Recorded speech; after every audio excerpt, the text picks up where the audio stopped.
अब आगे देखते हैं, रजिया सुल्तान जब शासिका बनी, है ना, वो एकमात्र महिला शासक थी दिल्ली की। इसके बाद क्या होता है, अब यहाँ पर देखते हैं हम Balban. After Razia, Balban became the sultan of Delhi. He was one of the 40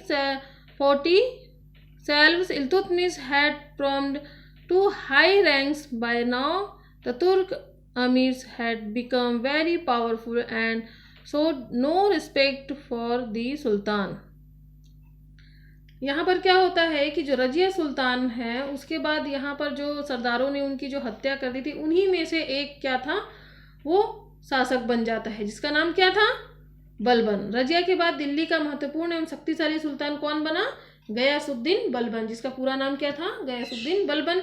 वह इल्तुतमिश द्वारा स्थापित 40 गुलामों के दल का ही एक सदस्य था। तुर्क सरदार अमीर इस समय बड़े शक्तिशाली हो गए थे और वे सुल्तान के सम्मान का भी ध्यान नहीं रखते थे। वे सुल्तान के विरुद्ध षड्यंत्र रचा करते थे और सुल्तान को धमकी देते रहते थे। लेकिन बलबन के सामने इन सरदारों को दबाना सबसे गंभीर समस्या थी। धीरे धीरे किंतु दृढ़ता से बलबन ने उनकी शक्ति को नष्ट कर दिया और सरदारों को राजभक्त बनाने में सफलता प्राप्त कर दी। अब यहाँ पर क्या होता है, जो बलबन रहता है वो क्या करता है कि एक जो है एक ऐसा मतलब जो है निरंकुश जो शक्ति पर विश्वास करते थे, उसने क्या किया था, इस स्थिति को क्या किया था, उसने एकदम पावरफुल बनाने के लिए सुल्तान ने एक चुनौती, उनके सामने एक चुनौती थी। उसने वो कहता था कि राजा ईश्वर की परछाई होती है। तो वहां पे क्या होता है, यहाँ पर जो है शैडो ऑफ गॉड मीन्स राजा क्या है, ईश्वर की परछाई है। He is reflection on earth, और धरती जो है, धरती पर उसका प्रतिनिधि है। उसने लोगों को सुल्तान के सामने क्या किया था, सिर झुकाना, है ना, क्या किया था, सिजदा एंड पायबोस। इसने क्या किया था, सिजदा and touch his feet in sultan's means उसने क्या किया था, एक दो प्रकार की प्रथा चालू की थी। एक तो सिर झुकाना जिसे सिजदा कहते हैं, और दूसरा पायबोस मीन्स राजा के पैर को चूमना। ये क्या कर दिया था, ये अनिवार्य कर दिया था, मीन्स ये राजा को करना ही है। जो राजा के जो दरबार में आते थे वो राजा के पैर को चूमते थे और सर झुकाकर उनका क्या करते थे, सिजदा करते थे। तुर्क सरदार बलबन की ताकत और कठोरता से क्या थे, परेशान थे और उनसे डरने लगे थे, और उनका जो है डर के कारण उनका आदेश मानना पड़ता था। On Balban's death, Kekubad became the ruler, but he ruled for only 3 years, after which the Salv dynasty came to an end. The Turk sultans introduced new administrative policies during their reign. They also protected Delhi against the incursions of the powerful Central Asian warlord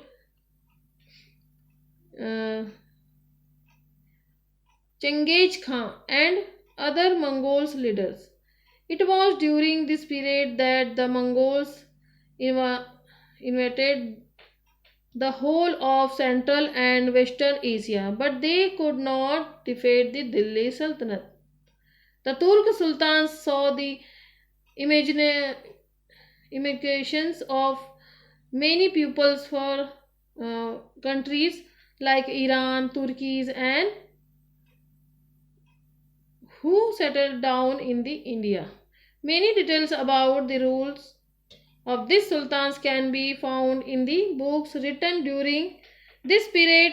The Turks brought with them not only their religions and traditions but also their art, food, dress, habits, and culture. We shall learn more about the Turkish influences of life in India in the next chapter. यहाँ पर क्या होता है कि जो बलबन है उसने ऐसी प्रथा चालू करी थी, दो प्रथा, जो सिजदा और पायबोस।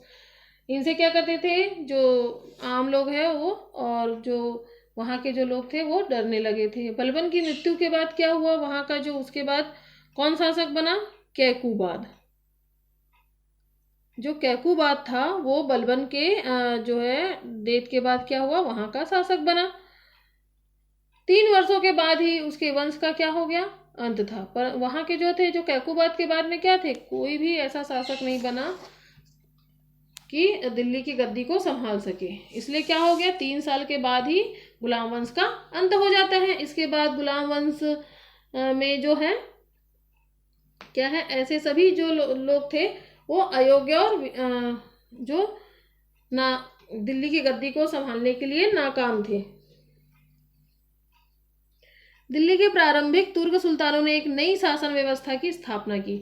उनके शासनकाल में मध्य एशिया के शक्तिशाली शासक चंगेज खां एवं अन्य मंगोलों का आक्रमण हुआ था, जिसका उन्होंने सफलतापूर्वक मुकाबला किया तथा दिल्ली के शासन को मजबूत किया था। यहाँ पर क्या होता है, जब मोहम्मद गौरी यहाँ से जब भारत आता है ना दिल्ली, उसके बाद कौन शासक बना, उसके बाद गुलाम वंश में जो है क्या, कुतुबुद्दीन ऐबक, फिर इल्तुतमिश एंड रजिया एंड बलबन, कैकुबाद, ये सारे इन्हीं लोगों के समय में क्या हुआ था, जो है मंगोल आक्रमण हुआ था। इनसे जो है भारत की जो है रक्षा की थी किसने, जो है गुलाम वंश के शासकों ने, जिसका उन्होंने क्या किया था, सफलतापूर्वक मुकाबला किया था, दिल्ली के शासन को क्या किया था और पावरफुल बनाया था। उस समय संपूर्ण मध्य एवं पश्चिम एशिया में मंगोलों का क्या हुआ था, आक्रमण हो रहा था, लेकिन जो है मंगोल दिल्ली के सुल्तानों को पराजित नहीं कर पाए और इस काल में भारत मंगोल आक्रमण से बच जाता है। कौन से काल में, जब गुलाम वंश दिल्ली में राज्य कर रहे थे। भारत में तुर्क राज्य स्थापित होने से क्या क्या हुआ था, ईरान, इराक, तुर्किस्तान, खुरासान आदि देशों से लोग क्या किए थे, आकर बसने लग गए थे। सुल्तानों के समय इतिहास की कई पुस्तकें लिखी गई थी, जिनमें हर शासक के समय में क्या क्या बातें लिखी गई, उनके विवरण से हमें क्या होता है, पता चलता है। ये तुर्क अपने साथ अपने रीति रिवाज व धर्म भी लाए थे हमारे भारत में, जैसे हुनर, पहनावा और पकवान आदि भी लेकर आए थे। इनके बारे में हम आगे जो है नेक्स्ट चैप्टर में पढ़ने वाले हैं। So okay, take care.